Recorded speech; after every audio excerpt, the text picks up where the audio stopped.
Hello my friend, hari benshi mufite ikibazo y'ukuntu muri gusaga ukajya ubona phone yawe iri kwihuta kuri connection nkeya ikagenda nabi, ukajya usanga uhuye n'ikibazo cyo kubona ikuzaniyemo ikibazo cy'umunara, ukajya usanga umunara wagufashe, dore ukuntu wabikuramo, dore igisabwa kugira ngo ibyo bintu bikunde.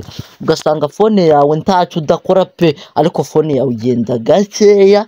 Mu kugenda gakeya ikibazo cyayo narakiberetse, naberetse ukuntu waforomata telefoni, ujya guforomata telefoni niba phone yawe yaruzuye, ufata ibintu byawe ushaka kandi hantu bibitse ukoresheje izindi application ukoresha wohereze byawe.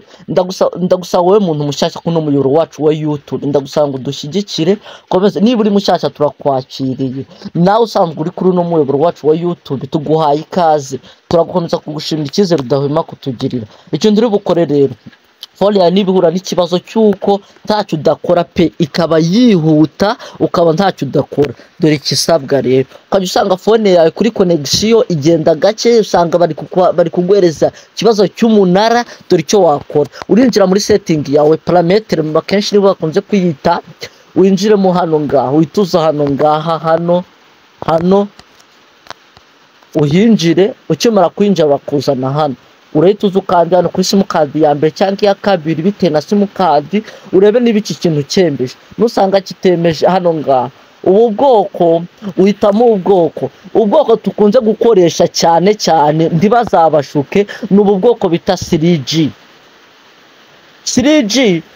4G ntabwo ikigenda, kenshi bakunze kuyihanira, ntabwo ikihuse, bakinze kugwereza ikibazo nk'icyo ngicyo. Urareba niba phone yawe iri muri 3G hano ngaha, nusanga ihemeje araba ari sawa. Hari benshi mubaza, hari igihe ufungura connection ukabona ntizamuka, ikibazo kiba gikunze kuri hano kuri access hano ngaha. Nusanga akantu katemeje wapi, ukajya usanga hano ngaha bisanga ukemeze kugira ngo ubashe nawe kuba wabyikorera. Ikindi kintu uri bukore cyanyuma, hari benshi wowe ukomeza kureba ino video, hari ikintu ngiye kukwereka. Iki kintu kirakunzwe cyane, gikunze gukoreshwa cyane. Umuntu uri bubashe kubana nanjye ni uri bubashe kubimenya. Hari benshi mura n'ikibazo cy'uko uhamagara ugasanga ubonye simukadi imwe, dore aho bikorerwa, dore uko bikorerwa. Uretse uzana ngaha kuri call ask hano ngaha, urinjira hano ngaha, reka dusubire inyuma kugira babashe kwabona. Urinjira hano ngaha, urasanga urahamagaye baguhaye simukadi imwe, dore icyo wakora, dore uko wabigenza. Uraza ukandi hano ngaha kuri uraza ukandi hano ngaha kuri call hano ngaha, urahakanda. Hano ni data, uraza hano ngaha kuri call hano, urahita ukwitamo ask, wowe uraza wihitiramo iyo ugiye guhamagaza. Ikindi kintu utajya uhamagara kuri message ugasanga wohereje ubutumwa bwanze kugenda bitewe nuko simukadi utazi simukadi ni yakangaye. Uraza hano ngaho ugahitamo simukadi bazajya woherezaho message niba ari ya mbere ukayemezaho. Niba ibi bintu bigufashije pe, ndagusabye kurashare usangize bagenzi bawe. Hari ikindi kintu gikunze gukoreshwa cyane, ese muzi ukuntu bafata internet ya telefoni yawe ukayisharinga undi? Dore aho bikorerwa ni hano ngaha, ntacyo ntazabanzaniya n'ukuri.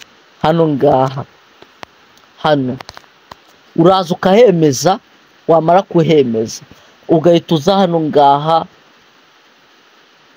Oya nibeshye, sorry kabisa. Uraza hano ngaha kuri hospital hano ngaha ukahemeza.